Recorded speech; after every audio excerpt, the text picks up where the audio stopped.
The reason people don't ask for an appointment is they don't know what to say, they don't know how to say it, and they are afraid of feeling salesy.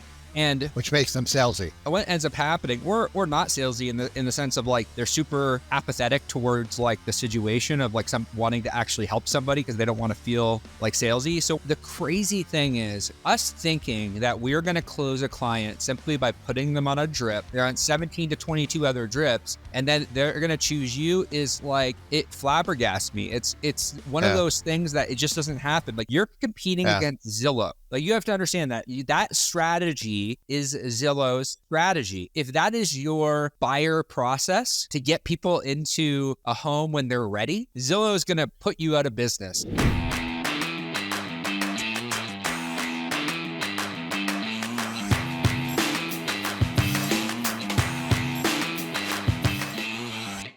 You're listening to the #1 real estate podcast in the world. We talk with real estate professionals all across North America, but their wins, losses, lessons, and stories help you win in your local market today. My name is Cody from Share and Stream, joined with Vikram Deol of the Real Estate Sales Academy. We're back with another episode, and we're going to be recapping today our time in Nashville, where we both had the opportunity to speak at the event. It was an amazing event. There was about 230 real agents live in attendance with us. We broke down, Sharon broke down buyer representation, and Vic broke down tonality.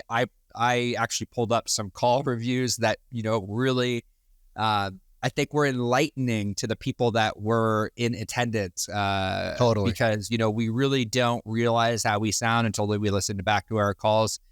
Let's hop right into it, Vic. What were some key takeaways that you had from Nashville? Because we had the event, and then we did the Fight Club event right after, which is like a private mastermind that you and I are a part of. So let's start with the real event. And some key takeaways that you had from talking to agents, from speaking, and then we'll go into Fight Club.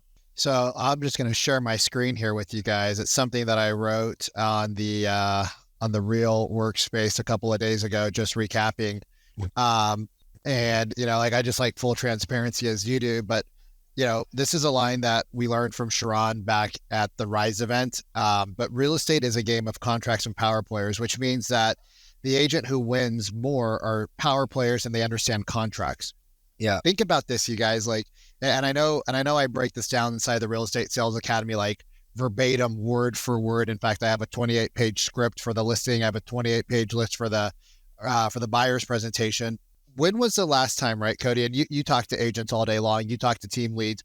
When was the last time in a buyer consultation, right, or in a listing presentation, your agents that you work with prior to working with you or me actually pulled out a contract, right? Actually pulled out the contract and said, Mr. and Mrs. Seller, this is what the contract looks like, right? Yeah. This is what buyer agency looks like. This is what we look for in a good deal. This is how we unpack this. This is, right? Like, when was the last time you guys put together a purchase and sale agreement? And here's why this matters so much in this market.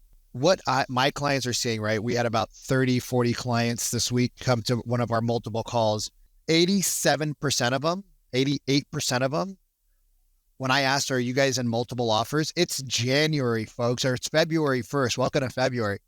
87, 88% of them, Cody, all raised their hand, multiple offers. And when we did the same poll with our dual clients together inside of our Wednesday and Thursday calls, same thing, you guys, 80 to 85% of you guys are in multiple offers.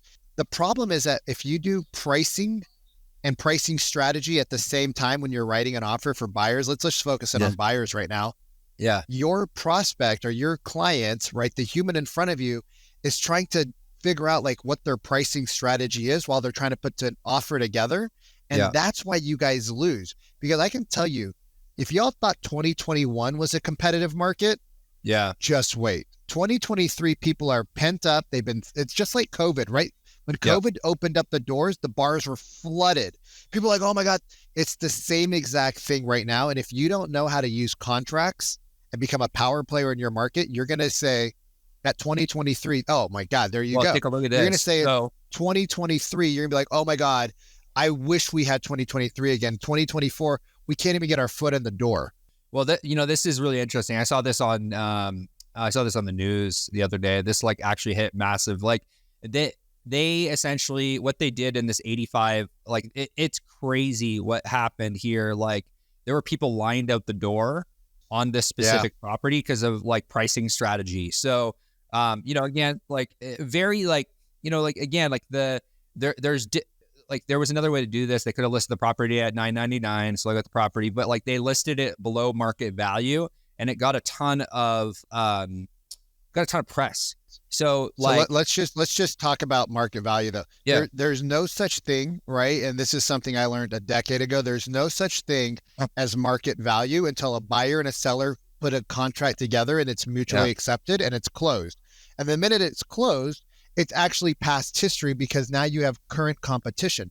So we only have perceived market value based off of current competition, the cars on the lot, the other houses on the market. And we only have what's called, right, like pendings, right, or currently agreed upon prices. And it's the agent's responsibility, right? So it's your job as an agent. Now, like, this is insane though. Like, even if they sold this house for if they listed this house for $1, they probably would have 900 offers. Well, the interesting thing is, so they listed it for $749, and it sold for $999. Brilliant. So even smarter. Like, a lot of people, this was like inside of different Facebook groups, there was a lot of different opinions on this specific. They lowballed the price. They lowballed the price. They got a ton of offers. They got a ton of eyeballs specifically on this property. So, like it or love it, it's one of those things where when we say, real estate is a game of contracts and power players, this was a game of contracts and power players, needless to say. So what was one of your takeaways from Nashville? We spent 3 days there with like entrepreneurs and realtors that were brand new to realtors that were doing $5 million in GCI. And then we had a private mastermind where I think it was almost like it takes 7 figures to be a part of it. Yeah. And there was people there doing 20, 30, 40 plus $1 million a year in revenue. A lot of them were doing 20, 30, 40 million. So from the I'll start with the Nashville event, like the actual real event. My key takeaway there is like Sharon is teaching things that other people aren't being taught. So from a president perspective, he is like, there are people doing multiple like millions in GCI, like there are some power players in the room that aren't actively, like, that came up to me afterward and said, like, I guarantee you I have people on my team that sound like that. Well, we played a call where, of course, the common thing. And then our next episode, we're actually going to do a call review. So you guys might want to tune in to the next episode as well. Like, thousands this, of calls, save this. And I talked about this and people were actually kind of surprised. We've done thousands of call reviews. We found that only about 8% of agents are actively asking for an appointment, and agents came up on teams. And agents came up to me afterwards and they're like, because we played an example of a call, and they're like, I'm guilty of doing that. And I think that for me, the coolest thing was like when we played that call and they actually saw the proof that this is like a common thing that's happening in the real estate industry. Yeah. Everyone collectively that came up to me afterwards, like, I need to level up my skill. And I think that my biggest takeaway from the other event, was that I realized I was playing small. But the other thing, like, and I realized that through the diagnostic tool. And I've been thinking about this a lot, about how real estate really at the end of the day is a game of traffic, systems, and skills.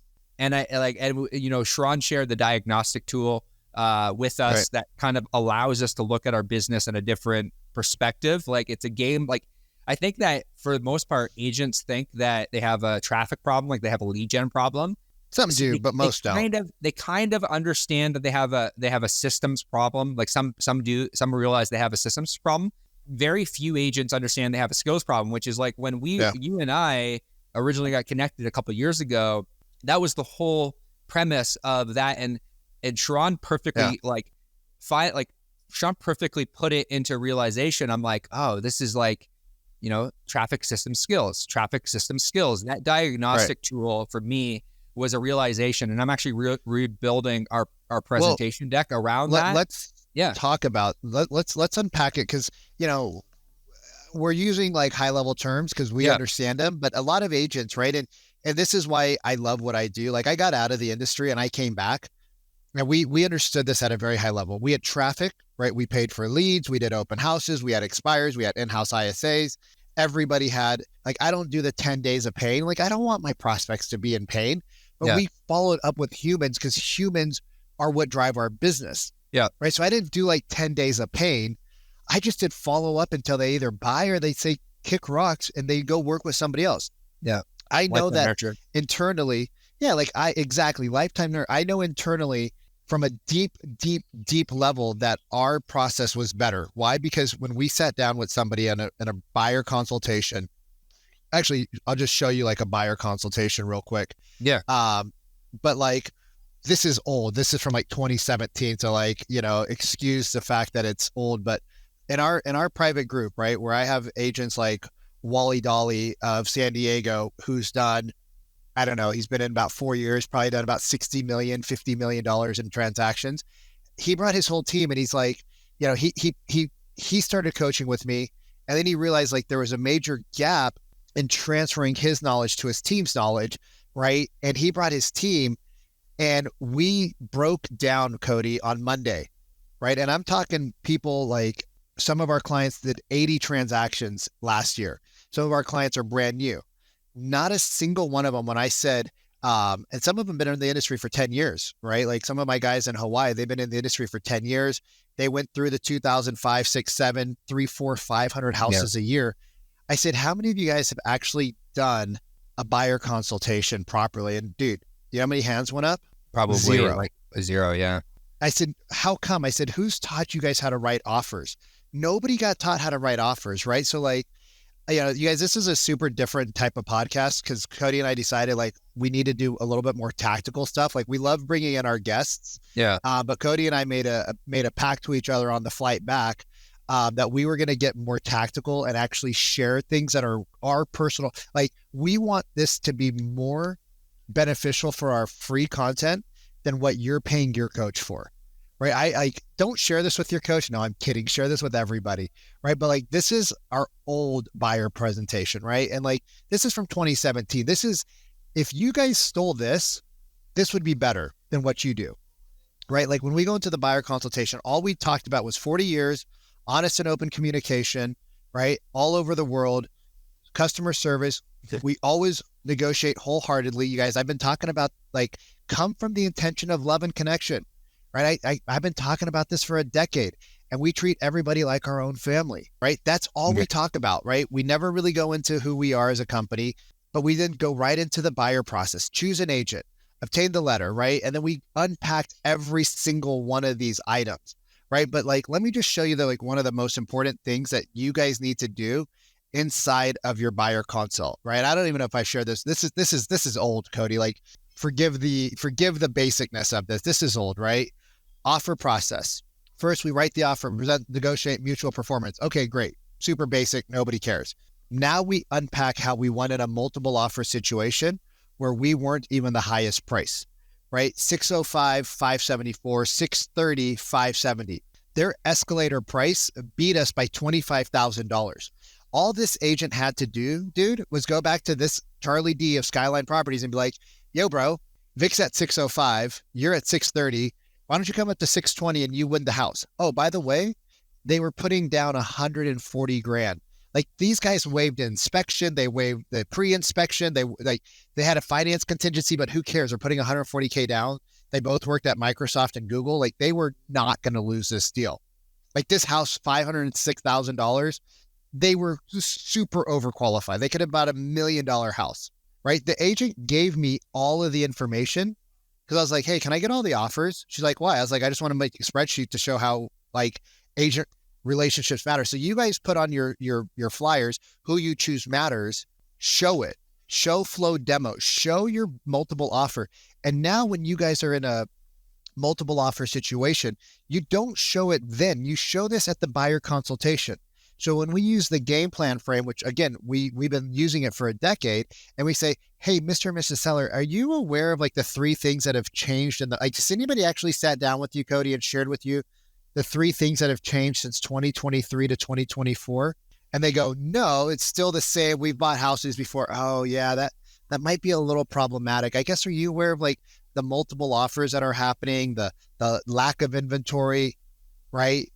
And they're like, well, no, we haven't heard about that. Oh yeah, the news is typically 3 to 6 months behind. I guess if you're not opposed as like a possible next step, what we could do is like we could book in some time on both of our calendars and we could share with you the 3 things that we're advising all of our top clients on how to win in today's marketplace, even if you guys aren't buying until like December or January of next year, so that you're ready and prepared to get the best deal possible. Would that be beneficial? Bro, you have clients doing it. I have clients doing it. I had a brand new gal. Last year she did 4 deals. Her broker literally told her, when she told her that one day I want to do 12 deals in a year, her broker said to her, "You'll never do that." This was her old broker of record before she joined us at Real. Her old broker of record, bro, said, "You will never, ever amount to anything without me." She's like, "I've been with you for 5 years. I haven't done shit anyways." Like, fuck off, right? And she left. She came to Real, and she's been with me for 2 weeks. You've met her. I'm not going to say her name. She's been with me for 2 weeks. In the last 7 days, she's booked 4 appointments, 2 of which came yesterday. One, she was just at the hardware store talking to a client. Yeah. And the person heard her and heard how she was coming from a place of love and a connection and education and service. Yeah. And guess what that person said? "Hey, are you in real estate? I'm actually moving to your neighborhood. I don't currently live here." And she was like, yeah. She didn't know what to say because nobody's ever done that in 20 years of her being an agent. Yeah. If your buyer consultation isn't providing any tangible value, why would you want to do one? And we see this all the time. And this is part of the reason why, like a lot of the clients I work with in the Real Estate Sales Academy that also, take transfers, like they crush it. And the reason they crush it is because of the fact that the vast majority of the marketplace, like I mentioned earlier, isn't even asking for an appointment. And my thesis is simple. And I've said this before. I said this on stage. My thesis is simple. The reason people don't ask for an appointment is they don't know what to say. They don't know how to say it. And they are afraid of being, they're afraid of feeling salesy. And which makes them salesy.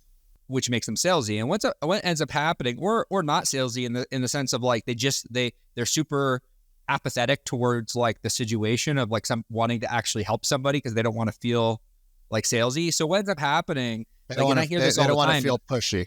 Exactly. What ends up happening is, and we'll like on the next episode, I highly recommend that you take a listen, because we're actually going to listen to a call, because the crazy thing is us thinking that we're going to close a client simply by putting them on a drip, expecting them to raise their hand, even they're when on they're 17 drips. They're on 17 to 22 other drips, and then they're going to choose you, is like, it flabbergasts me. It's one of those things that it just doesn't happen. Like, you're competing against Zillow.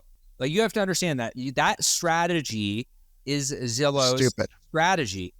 If that is your buyer process to get people into a home when they're ready, Zillow is going to put you out of business. And like Sharon chatted about this, at the event.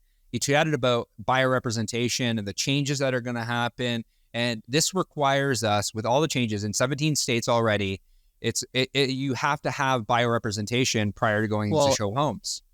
So we need to start the process prior. We need to start the process further back if we actually want to get the buyer. Like we specialize in transfers, and you've heard the transfers. We're going to listen on the next call. Yeah, we're going to listen to one. People that are actively like on the fence. And if we can't get the people that are actively, that's where the money's made. I truly believe that. The money is made in the people that are 3, 6, 12 months out. It goes back to what you said. It's not that they don't know what to say on a phone call. Bro, that's just like the tip of the iceberg. They don't know what to say inside of a presentation, right? We have people that come to us that did 12, 14, $18 million last year. And they're like, "Hey, Vic, they send me private messages. They're like, 'Yo, dude.'" And it gives me chills. Like, that's how you guys know I'm not lying. Go check the YouTube. I'm literally got chills, like goosebumps on my arm. I've never done a buyer consultation in my life, and I'm scared absolutely crapless. I've never done a buyer consultation in my life. I'm scared absolutely crapless about the new regulations. Like, please, like, create more content inside of the Real Estate Sales Academy about this. That's why on Monday we did 90 minutes on how to do a decent buyer consultation. We didn't even go into it fully because I don't have my full scripting done yet, because like I'm updating it for 2024 because now the laws have changed. So I have to update it. So it's going to take me a couple more weeks, probably be done by the time this episode comes out. I've never done a buyer consultation. I don't know what to say. I don't have any presentation material. Like I literally used to say in the past, let's just go look at homes. We'd meet, they'd like me. And then from there, some would use me, some won't. So if you don't know how to, well, let me finish real quick. If you don't know how to, the reason why we did so well is because we would take people that were 12 months out because they didn't understand the process. And this is why our clients are crushing it right now. Like Molly, like Wally, like Cynthia, right? Like Jan. This is why they're crushing it, because they're like, dude, this person told us they were 12 months out. We sat down with them. We shared with them what the market's going to look like in 12 months. We asked them some open emotional questions. We asked them some sorting questions. We asked them what their plans were, why they were waiting. They realized that they weren't 12-month buyer. They realized that in 12 months, the market's going to be 20% higher. And they're like, holy crap, help us out. And because they sat down with the human and had a human to human conversation, they have people that are in contract and closed in 60 days, dude. They have people that had credit problems they didn't even know about. The credit problems fixed. They're searching for homes with an awesome lender. They're finding homes while they're still fixing the credit. They're getting the deal done in multiple offers because they actually understand now how to educate the process. Yeah. It's and an none education. of this is going to happen. Yeah. Like you can go like, I'm a part of Real. You can go inside of all the Real stuff. You can go inside all the workplaces. You can go to EXP World. You can go to your brokerage. The problem with so much information is that you can just go on YouTube and you can get all of this information. It's how do you take a ton of information and funnel it down into something you use? And then here's the kicker. Here's what my clients always say when they first start with me. Bro, if you didn't have the role play breakouts, we would never raise our hand. But because we're in a smaller group, 2, 3, 4 agents, we get to role play. We have other people leading the role play groups. Like they give us feedback. We're more comfortable. Now we have competence. Now we have confidence. Now we go out and use, instead of it just being another sheet of paper in their office, in their database that they never use. Like you can go get all the information, but you're never going to use it. And you're going to end up getting your butts kicked this year again. And last year it was not enough inventory. This year it's too much competition. Next year it's going to be another excuse, right? It's always going to be an excuse, but until you get the skills, the traffic doesn't matter, because more traffic isn't going to all of a sudden like make you a better salesperson. You and I are in a ton of agreement. There was a ton of lessons, a ton of learnings. Wrapping up here, what do you think agents can do in the marketplace based on the information that we have been given? 17 states, are required buyer representation. Every state's going to require buyer representation. It's just like, it's already just a matter of time. It's a matter of time. It's a matter of 6 to 12 months. So aside from, doing the presentation, aside from setting appointments, how can people, if they wanted to look for free information, like, let's try, like, how can they find that free information in order to learn how to do a good buyer presentation? Yeah, I'm going to be doing more live events. I'm going to go live today at about an hour and a half inside of the Real Estate Sales Dojo, right? It's not going to be like in depth like we do inside of the academy, but I'm going to give you some free tidbits every week, a couple of times a week inside of the Real Estate Sales Dojo on Facebook. Just go join us there. If you guys want more in-depth information, right? If you want to be a part of like our online portal where there's 32 videos on the listing presentation and the buyer presentation broken down step by step. How do you sit down with the prospect? How do you start the presentation from the time you knock on the door, the time they walk into a coffee shop, to asking for agency 30 minutes later? Yeah. Right. Every objection under the sun that you get. We have all of that broken down into a portal that you wish you had as an agent, but your team or your brokerage never provided. Even Real gives you a ton of information. It's hard to take all that information from 40 different people and make it your own. I just break it down for them so that you guys can join us there. There's a link in the bottom where you can just click to the dojo, or you can just book in a time on my calendar. And we'll just go through, see if there's any hidden gaps. Like what from your world, right? Let's say you have a team, or you have an agent with 3, 4, 5,000 leads that they just don't want to call anymore. Like what do you tell those people? There's money sitting in your database, and there's two routes that you can go. And number one, you either bring the ISA in-house. The problem, it's a lot harder. That is like you have to train them. Like in order to bring a good ISA in-house, you need to hire Vikram and have him train the ISA inside the Real Estate Sales Academy. So if that's the direction that you want to go, then you still need to get that ISA training, because the ISA role. If your agents ain't calling well, then your ISA ain't gonna call well, because you don't have the training. Your agents aren't calling. I'm gonna call a spade and just say your agents aren't calling the leads. They're not. Maybe they're making 10 dials a day, but they're not. They're not calling. They're just not. Like, just look at your reporting dashboard in the back end, the follow up boss or Sierra or whatever you're using. They're not making phone calls. I've yet to see a team actively make phone calls like consistent. Like maybe they're out there, but they just don't. They're not going to come to you, because they're not going to come to me and you, because they're already crushing it. They're they have in-house training. I've seen teams that are crushing it, that like they have in-house ISA teams. If they're crushing it, they most likely have an in-house ISA team that is doing the dials. So if you say, for example, like you're like, hey, I want to outsource this, and I want to just like kind of have a call center that works the pond. Even if you have an in-house ISA, like we have teams that have in-house ISAs that still use us to essentially scale their outbound. So if you want to outsource it, you don't have to worry about training, retaining, hiring. You don't have to onboarding, all those things that actually go in, because generally, like you and I have had this conversation before, in order to get one good ISA, you need to hire 3. So when you put 3 on payroll, I need to hire 5. A lot of people can't afford to do that. So if you want to, if you are looking for somebody to hire, help you, you just click the link below, or DM me on Instagram at CodMay. Just DM me the word ISA. I can get you some more information about how we can potentially help you, clean up the database, work the database, send you live transfers. And then one of the other advantages is a lot of our clients that are really, really winning, either one of two things. Either number one, they're working with Vic inside the Sales Academy, or number two, they have somebody dedicated on their team actively doing role plays and calls, because we can send you all the transfers. I can send just people that actually like, and we're going to listen to this on the next call. This is let's just fairly quality based, buyer that didn't go to an appointment because the actual agent doesn't forget the appointment. Like I think what I'd like to do is I'd like to pull the 2 calls we did yesterday, the guy and the gal, and let's break it down, because I don't think people understand I teach the TPC model: tone, pace, conversational. People don't realize, like we even have like one of the guys that just keeps getting his ass kicked week after week after week. He keeps showing up, but he's just so hard-headed. God bless his heart, but you got to be open-minded when it comes to learning new things. And he's in the realm of like, everything has to be perfect.